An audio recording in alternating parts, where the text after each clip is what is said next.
Jeremiah 38. Shephatiah, son of Matan, Gedaliah, son of Pashur, Jehukal, son of Shelemiah, and Pashur, son of Malshiah, heard the things that Jeremiah was speaking to all the people, saying, Thus said Hashem, whoever remains in this city will die by the sword, by famine, or by the pestilence. Whereas whoever goes out in surrender to the Chaldeans will live. He will have his life as a booty, and he will live. Thus said Hashem, the city will surely be delivered into the hand of the army of the king of Babylonia, and he will capture it. And these officers said to the king, Let this man be put to death now, because he is weakening the hands of the soldiers who remain in this city, and the hands of all the people, by speaking to them such things. For this man does not seek the welfare of this people, but rather their detriment. King Zedekiah then said, Behold, he is in your hands, for the king has no word to dispute you. So they took Jeremiah, and threw him into the pit of Malshiah, son of the king, which was in the courtyard of confinement. They lowered Jeremiah with ropes. In the pit there was no water, only mud, and Jeremiah sank partially into the mud. Ebed-Melech the Cushite, a senior officer who was in the king's house, heard that they had put Jeremiah into the pit, while the king was sitting at the Benjamin gate. So Ebed-Melech left the king's house and spoke to the king, saying, My lord, the king, these men have acted wickedly in all that they have done to Jeremiah the prophet, in that they have thrown him into the pit. He will die of hunger where he is now, for there is no more bread in the city. So the king commanded Ebed-Melech the Cushite, saying, Take 30 men from here with you, and raise Jeremiah the prophet from the pit before he dies. So Ebed-Melech took the men with him and went to the king's palace under the treasury, and from there he took worn-out rags and worn-out scraps, and sent them down with ropes to Jeremiah into the pit. Ebed-Melech the Cushite then said to Jeremiah, Put the worn-out rags and the scraps under your armpits, under the ropes. And Jeremiah did so.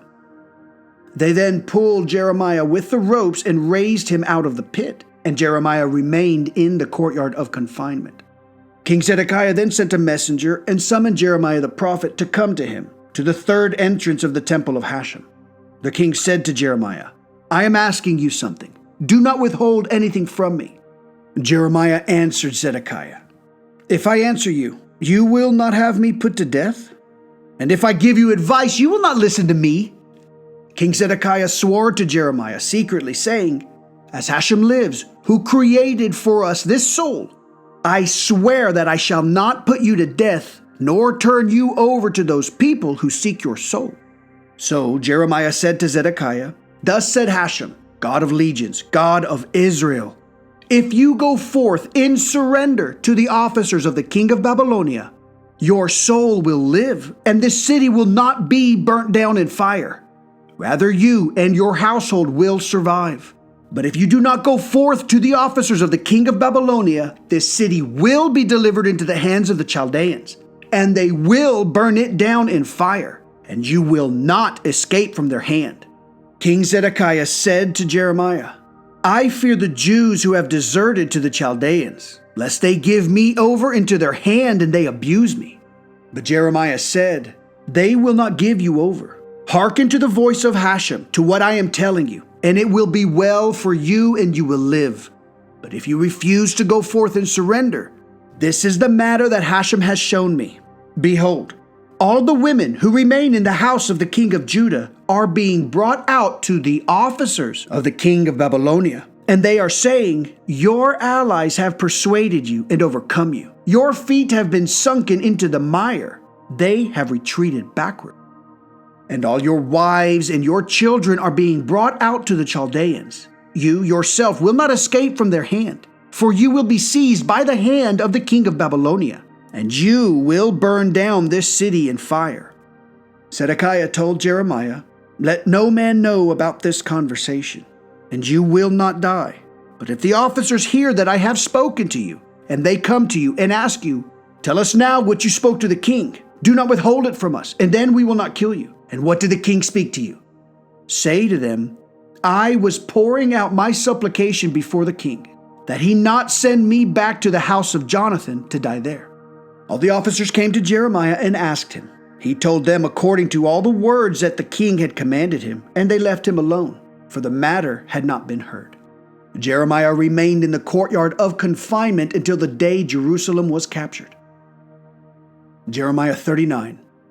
It happened when Jerusalem was captured, in the 9th year of Zedekiah, king of Judah, in the 10th month, Nebuchadnezzar, king of Babylonia, and all his army came to Jerusalem and laid siege to it.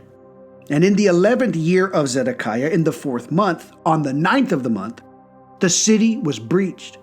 All the officers of the king of Babylonia came and sat in the middle gate.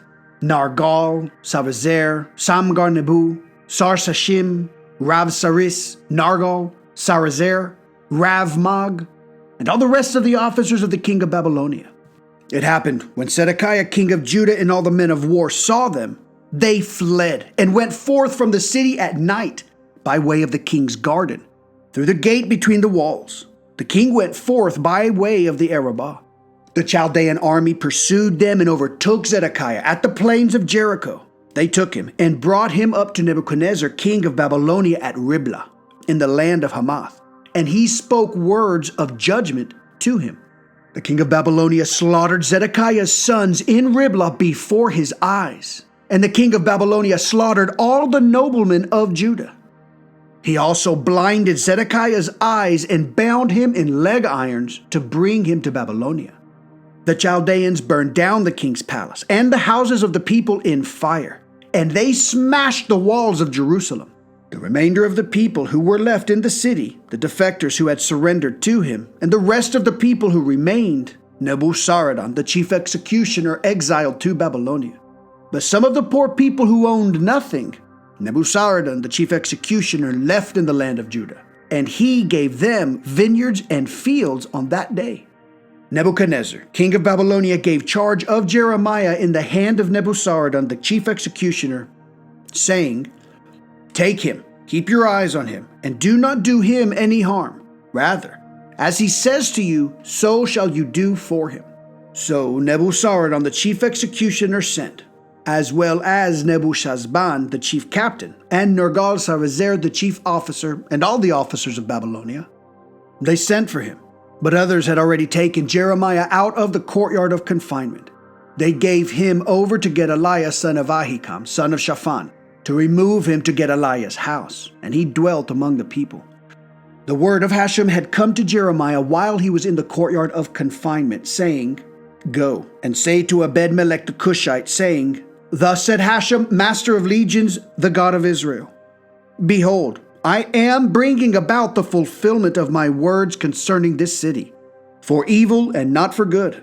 And they will take place before you on that day. But I will rescue you on that day, the word of Hashem, and you will not be given over into the hand of the men of whom you are afraid. For I shall surely rescue you. You will not fall by the sword, and you will have your life for booty, for you trusted in me. Word of Hashem. Jeremiah 40. The word that came to Jeremiah from Hashem, after Nebuzaradan, the chief executioner, sent him off from Ramah, when he had taken him from where he had been bound in chains among all the exile of Jerusalem and Judah, who were being exiled to Babylonia. The chief executioner took Jeremiah aside and said to him, Hashem, your God, foretold this evil concerning this place. And Hashem brought it about and did as he said, because you sinned to Hashem and did not heed his voice. So this matter befell you. Now, behold, I have released you today from the chains that were on your arm. If it is proper in your eyes to come with me to Babylonia, come, and I will set my eye on you. But if it is improper in your eyes to come with me to Babylonia, refrain from doing so. See, the entire land is before you. To wherever it is good and proper in your eyes to go, there shall you go.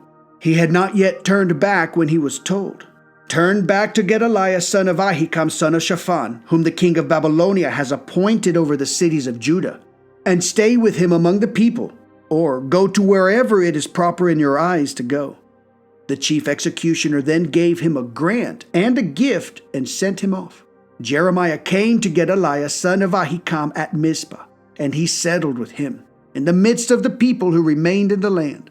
All the officers of the army that were in the field, they and their men, heard that the king of Babylonia had appointed Gedaliah, son of Ahikam, over the land. and that he had entrusted him with men, women, and children, and some of the poor people of the land who were not exiled to Babylonia.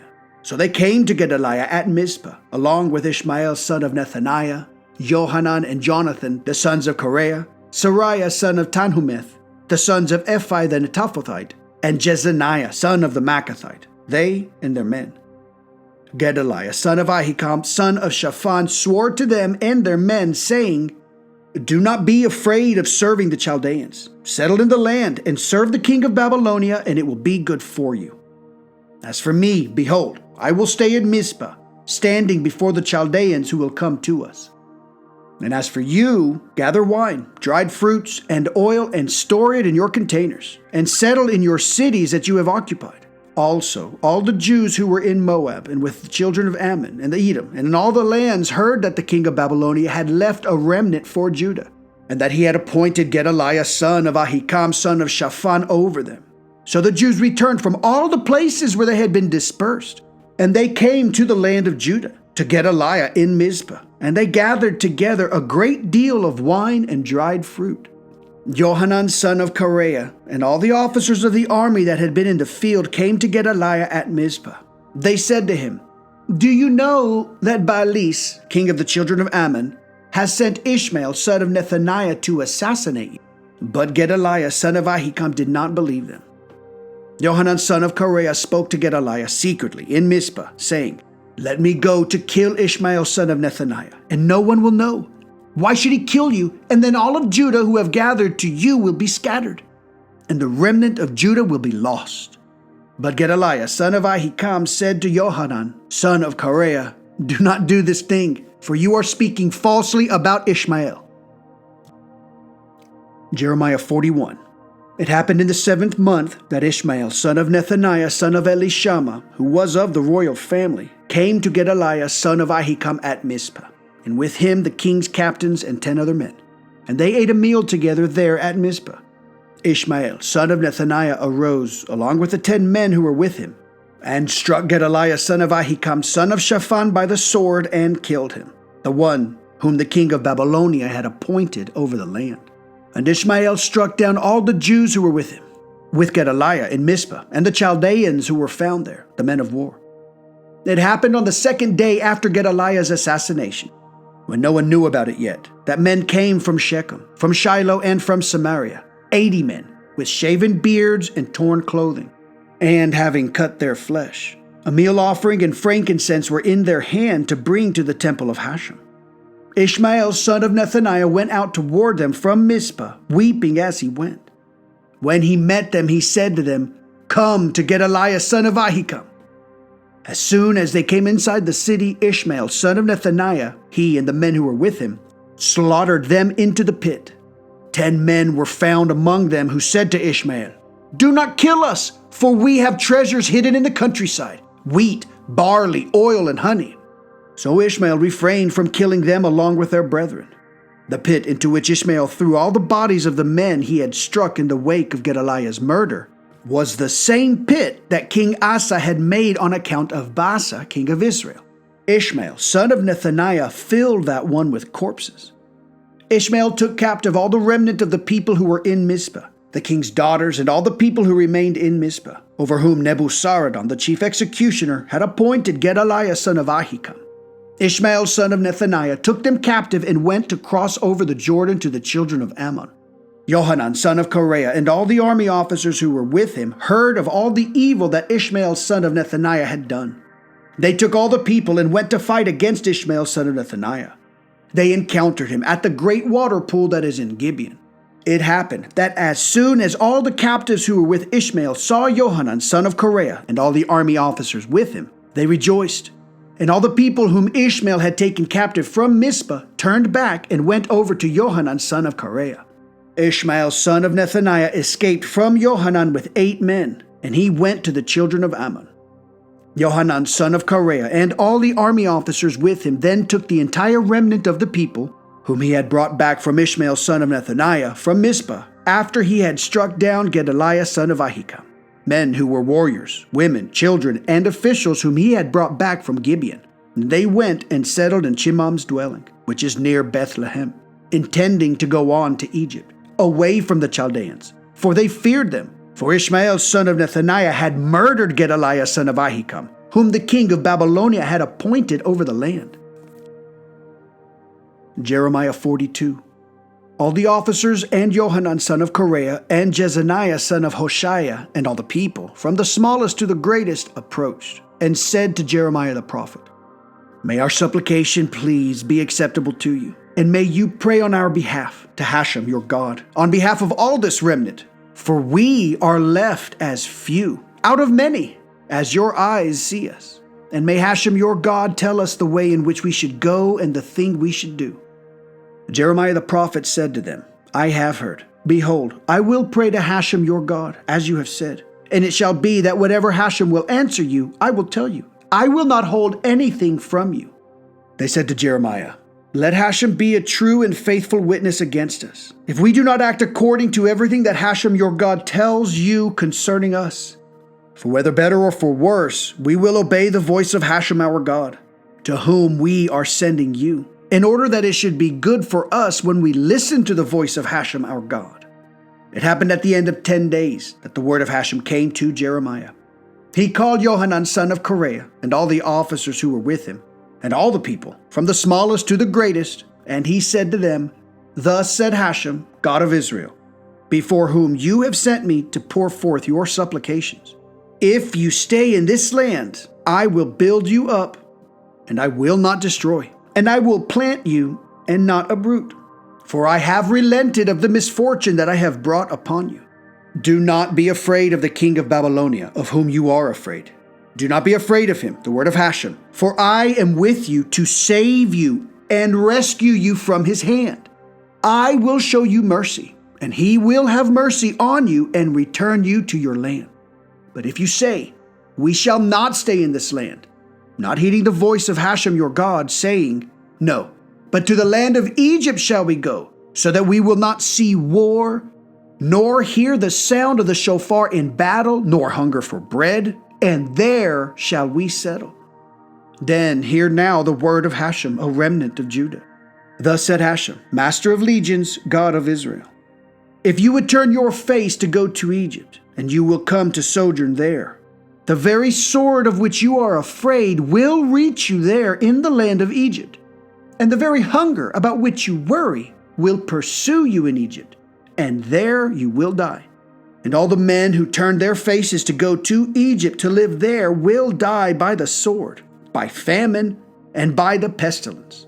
There will not be any remnant or survivor among them from the evil that I am bringing upon them. For thus said Hashem, Master of legions, God of Israel, just as my anger and my wrath were poured out against the inhabitants of Jerusalem, so will my wrath be poured out upon you if you go to Egypt, and you will be an example for an oath, an astonishment, a curse, and a disgrace, and you will never see this place again.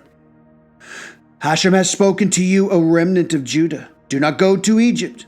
Know for certain that I have warned you today, for you have deceived me about your true thoughts. For you sent me to Hashem your God, saying, Pray on our behalf to Hashem our God, and whatever Hashem our God says, tell us, and we will do it. And I told you this day, but you did not listen to the word of Hashem your God, and to all that he has sent me to tell you. Know now for certain that you will die by the sword, by the famine, and by the pestilence in the place in which you desire to go to live.